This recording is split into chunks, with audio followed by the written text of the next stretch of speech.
नमस्कार दोस्तों, बहुत बहुत स्वागत है आप सभी का टीएलएम क्लास में। दोस्तों आज हम डिस्कस करेंगे सीटेट पेडागोजी के लिए एक महत्वपूर्ण टॉपिक समायोजन। दोस्तों समायोजन क्या है, समायोजन के प्रकार की बात करेंगे और विद उदाहरण इसको समझने का प्रयास करेंगे। तो आइए दोस्तों देरी ना करते हुए इस टॉपिक को हम शुरू करते हैं।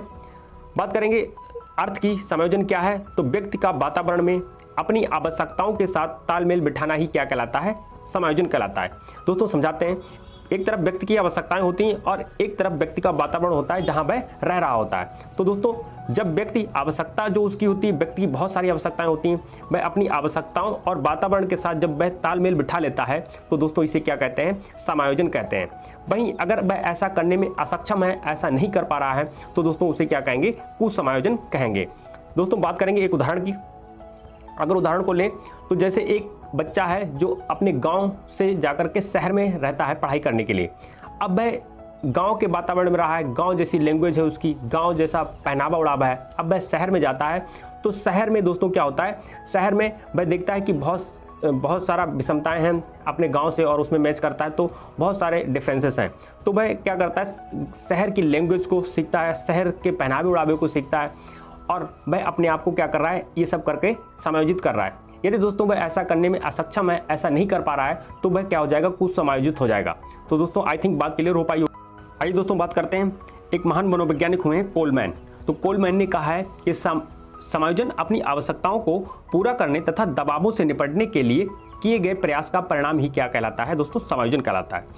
इन्होंने कहा कि जो दबाव हैं, यदि हम अपने ऊपर जो बहुत सारे दबाव रहते हैं किसी काम को करने के ना करने के, तो उनसे निपटने का प्रयास भी क्या कहलाता है, समायोजन कहलाता है। आइए बात करेंगे समायोजन के प्रकार की। तो 3 प्रकार से समायोजन दोस्तों हम कर सकते हैं, 3 प्रकार से हम समायोजन कर सकते हैं। एक दोस्तों है जैविक समायोजन। जैविक समायोजन क्या है, अपने व वातावरण के साथ समायोजित होना ही क्या कहलाता है, जैविक समायोजन कहलाता है। जैसे दोस्तों एक व्यक्ति है, वह बहुत उसको भूख लगी है तो वह फूड अन्वेषण कर रहा है, तो इस प्रकार के समायोजन को क्या कहेंगे, हम जैविक समायोजन कहेंगे।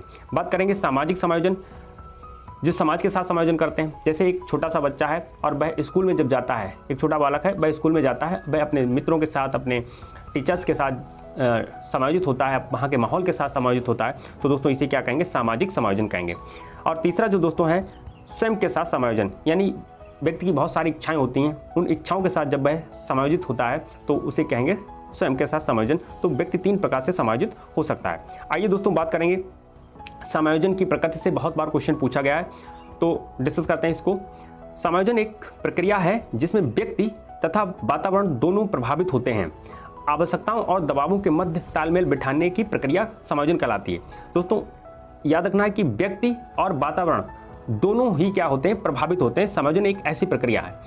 बात करेंगे वातावरण कैसे प्रभावित होता है। जैसे दोस्तों एक व्यक्ति है और वह बाइक से जा रहा है, उसकी बाइक अनकंट्रोल्ड हुई और उसने जाकर के रोड क्रॉसिंग पर जो रोड लाइट होती है वहाँ पर उसने ठोक दिया। तो दोस्तों अब उसने क्या किया, अब उसके तो चोट लगी ही लगी, व्यक्ति तो यहाँ पर प्रभावित हुआ ही हुआ, साथ में वह रोड लाइट भी प्रभावित हुई। इसका मतलब हम क्या कह सकते हैं कि व्यक्ति और जो वातावरण है दोनों क्या होते हैं, प्रभावित होते हैं। एक बार यहाँ से क्वेश्चन पूछा गया था, याद रखना है दोस्तों। आइए बात करेंगे समायोजन की प्रगति गत्यात्मक होती है, बदलती रहती है। समायोजन एक निरंतर चलने वाली प्रक्रिया है। समायोजन क्या है, हम डे टू डे लाइफ में अपने आप को क्या करते हैं, समायोजित करते हैं, हर जगह जाकर के क्या करते हैं, समायोजित करते हैं।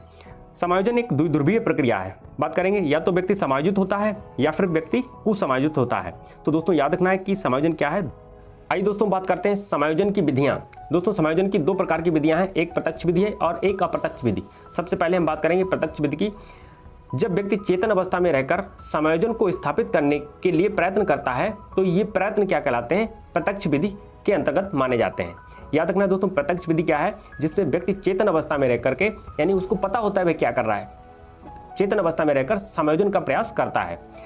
इन उपायों को लागू करने में वह अपना विवेक, तर्क शक्ति और बौद्धिक क्षमता का प्रयोग करता है। उसको पता होता है कि वह क्या कर रहा है। जैसे उदाहरण के तौर पर लें दोस्तों, काला टीका लगाना, ताबीज पहनना, गाड़ियों के आगे जूता लटकाना, ये सारे के सारे प्रत्यक्ष विधियों के उदाहरण हैं जिससे व्यक्ति समायोजित होना चाहता है।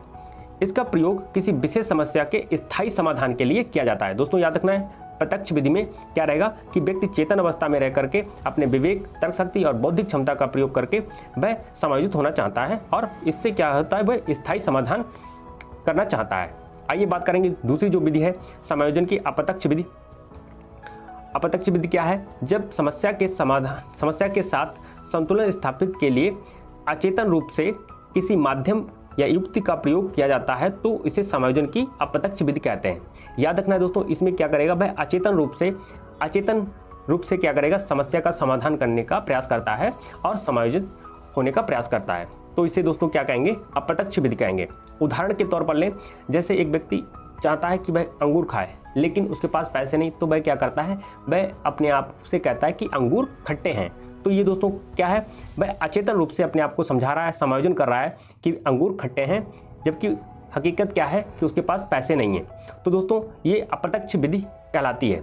बात करेंगे विशेष, अगर बात करते हैं इसमें दोस्तों, इसको क्या कहते हैं, समायोजन की अप्रत्यक्ष विधियों को मनोरचना या रक्षात्मक युक्तियां या तनाव को कम करने की युक्तियां भी कहते हैं। तो दोस्तों याद रखना, ये भी आपको महत्वपूर्ण रहता है कि आपसे पूछा जाएगा अप्रत्यक्ष विधि को अन्य किस नाम से जानते हैं, तो मनोरचनाएं या रक्षात्मक युक्तियां या तनाव को कम करने की युक्तियां कहते हैं। दोस्तों इस रक्षात्मक युक्तियों को सिगमंड फ्राइड की पुत्री अन्ना फ्राइड ने दिया था। याद रखना है, सिगमंड फ्राइड की पुत्री अन्ना फ्राइड ने रक्षात्मक युक्तियों को दिया था।